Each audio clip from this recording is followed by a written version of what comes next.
Good morning, ladies and gentlemen, and welcome to the PCF Group PLC General Meeting.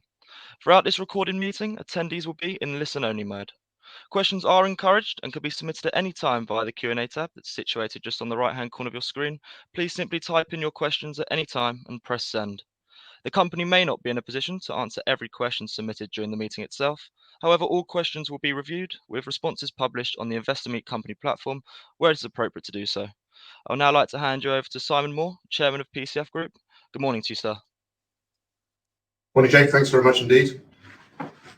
Ladies and gentlemen, it's my pleasure to welcome shareholders here today in person and virtually for those watching the proceedings via the Investor Meet Company link to this general meeting of PCF Group PLC. My name is Simon Moore and I am a non-executive director of the company. The board of directors has asked me to act as chairman of today's general meeting.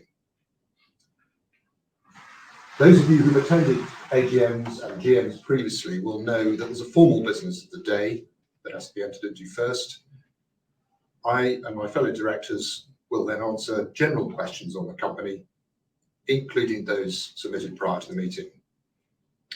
On the table with me here today are the directors of the company, Mark Brown, Christine Higgins, David Morgan, Caroline Richardson, Mark Sisney-Durrant, Gary Strand, and David Titmus.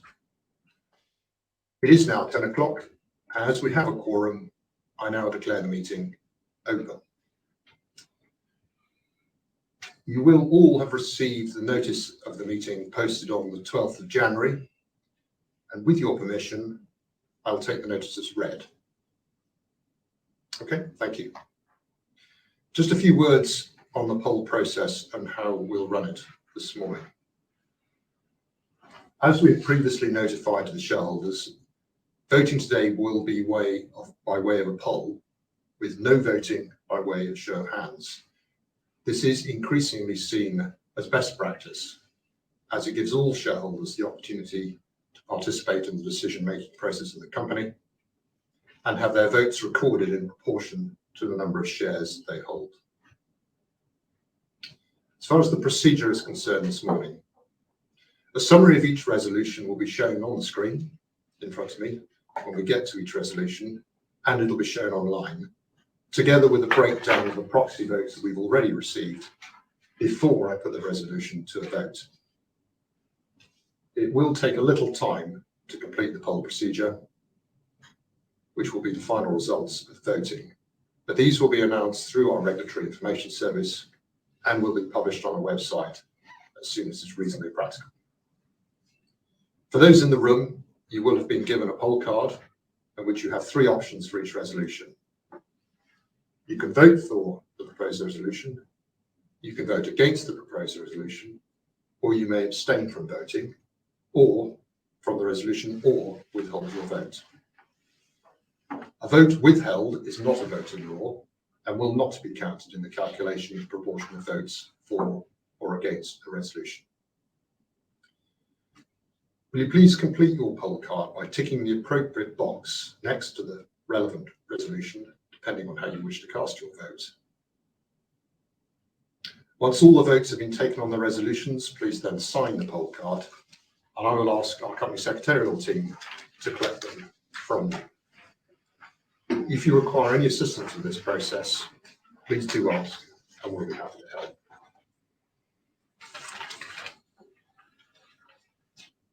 Turning to the purpose of the meeting.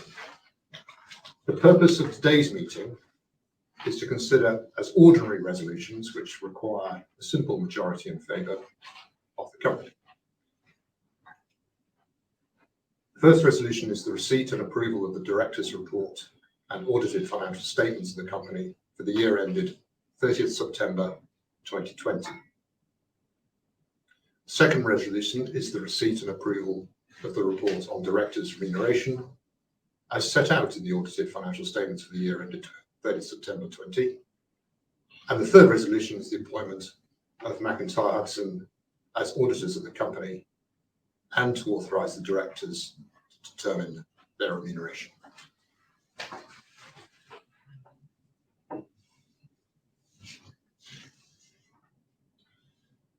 We will now proceed to the vote by way of poll on the resolutions which I will formally propose to the meeting. The full text of each of the resolutions is set out in the notice of the meeting, a copy of which you have received. I remind everybody that the resolutions are proposed as ordinary resolutions requiring a simple majority to be passed. So turning to each resolution in turn. Resolution 1 to approve the accounts. The Directors' Report is set out on pages 48 to 52, and the Independent Auditors' Report is set out on pages 65 to 67 of the Annual Report and Financial Statements. With your agreement, may we take each of them as read? Good, thanks very much. The report and financial statements have been in your hands for the statutory period. I have a proposal from Ms. Richardson. The proposal is to receive and approve the report of the directors and the audited financial statements of the company for the year ended 30th of September 2020. Is that correct, Caroline? Yes, that's correct. Thank you very much. We have received no questions in advance of the meeting on this resolution, but I'm pleased to deal with any question from those in person or those online on Resolution 1, receipt of the annual report and financial statements. Do we have any questions, Tim? No questions? Are there any questions in the room? There would appear to be no questions. So I now draw this section to a close on the questions of this resolution. On the screen in front of you, you'll see a summary of the resolution and the proxy votes already received.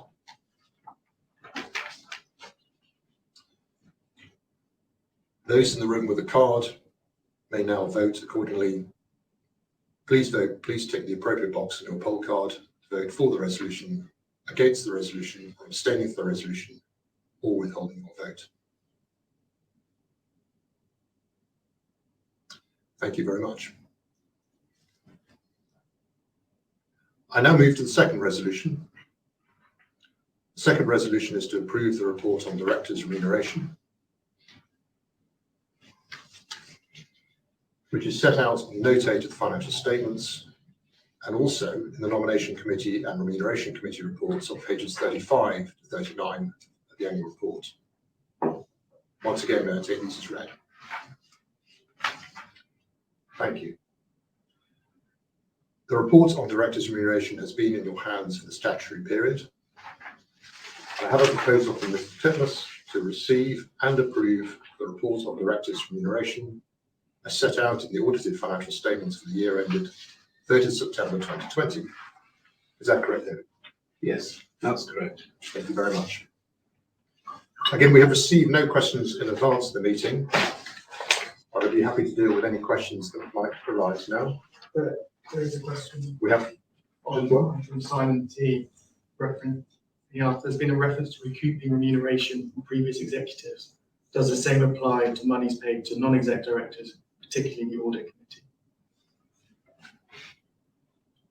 The group has authorised the commencement of action as we have previously advised.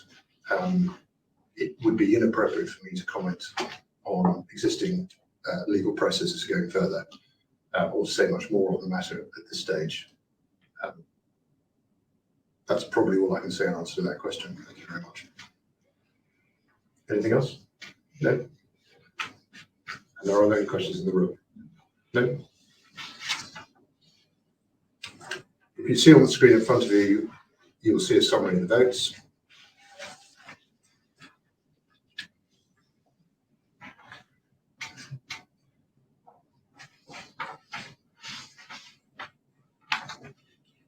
Those of you who have the cards, please tick the appropriate box in your poll card to vote for the resolution or against the resolution, or you may abstain by voting or withholding your vote. Thank you very much. Finally, turning to Resolution 3 to approve the appointment of the new auditors. The next item on the agenda is the resolution relating to the appointment of McIntyre Hudson as auditors and authorisation of the directors to determine their remuneration. I have a proposal from Ms. Higgins to appoint McIntyre Hudson LLP as auditors of the company and to authorise the directors to determine their remuneration. Is that correct, Christine? That's correct. Thank you. Again, we've received no questions in advance of the meeting, but I am pleased to deal with any questions that might arise from persons in the room or online. Tim? No? Appears there are no questions, so I'll now draw to a close questions on this resolution as well. Again, you'll see a summary on the screen, proxy votes cast in advance of this meeting. And again, I ask those in the room who wish to vote on their poll card to do so by putting a cross in the appropriate box to vote either for the resolution, against the resolution, or you may abstain from withholding your vote. It will take a short while to complete the poll procedure after this meeting, but the results of the poll will be announced through our regular information service and posted on the company website as soon as practical. That concludes the formal business of the meeting, and I declare the general meeting closed. However, the board and I are here together with you. We thought it'd be appropriate to give you the opportunity, after the circumstances of the last 9 months in particular, to offer you the further opportunity to ask any further general questions. We have approximately 15 minutes to do this. So Tim, if you'd like to let me know if there are any questions coming in, that'd be very helpful. Yes, I'll take them in turn. So there's a question firstly from Simon T on why is the CEO still only interim CEO?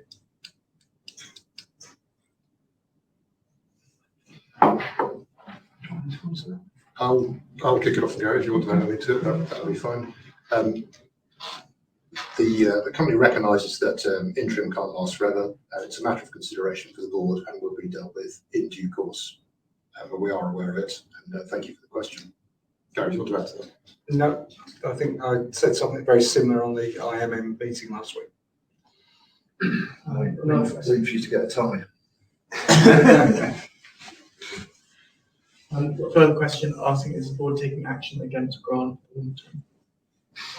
I think the only thing I can say is that it would be, again, inappropriate for me or anybody else to comment on any potential legal action that may be in existence or may not be in existence in a public forum. A further question as well. Can the board, in layman's terms, describe what fundamentally was wrong with the previous finance function? Was it lack of appropriate systems, records, or issues with personnel? Caroline, do you want to answer that question? All of the above. Yeah, I think it was a combination of those factors. In hindsight, the team was under-resourced in terms of the number of people and the capability. So what we've done over the last kind of 9 or 10 months is really built out that capability within the finance team, focusing on financial control and technical accounting, and change capability so that we can move forward and put the control environment in place that we have today to further improve it going forward. Thanks, Caroline. Do any other directors like to comment? Good. Next question, please, Tim. It looks to outsiders as if the problems have been blown out of proportion, and has the board made a complete meal of getting back on an even keel? Yeah, I'll take that one. I think the situation is that as a bank and as a listed entity, when something happens which requires investigation, that investigation has to be thorough and complete, and it's a fine balance to walk between making sure that the investigation is comprehensive, complete, and serves its purpose, and blowing it out of proportion. My view as a director is that the board took appropriate steps to do an investigation to ensure that the issues which were discovered weren't systemic, didn't have an issue on any other parts of the business, and that took time. The alternative to do that would have been to carry out a very limited investigation and run the risk that in fact there were systemic issues and find ourselves back in the same situation a number of months or weeks later. And so I think shareholders can be assured that the work that's been undertaken has been comprehensive. It has been very, very rigorous, and therefore both Caroline and myself as the executive and members of the board are now confident that there are no further issues of the nature we've experienced facing this business. Thanks, Gary. Question, did the PRA oversee the finance function when the banking license was issued? Yeah, Caroline, do you want to come to Well, it was before my time, so I wasn't involved in the banking license application. However, I'm sure the PRA would have looked at all the systems and controls in place as part of a banking license application. Sure, that's correct. Sorry. And yeah, just on a point of precision, the PRA doesn't oversee a finance function of any bank in the day-to-day sense. Thank you, everybody. Why will it take another year for remediation plans to be completed? You happy to do it? Yeah, happy to do that.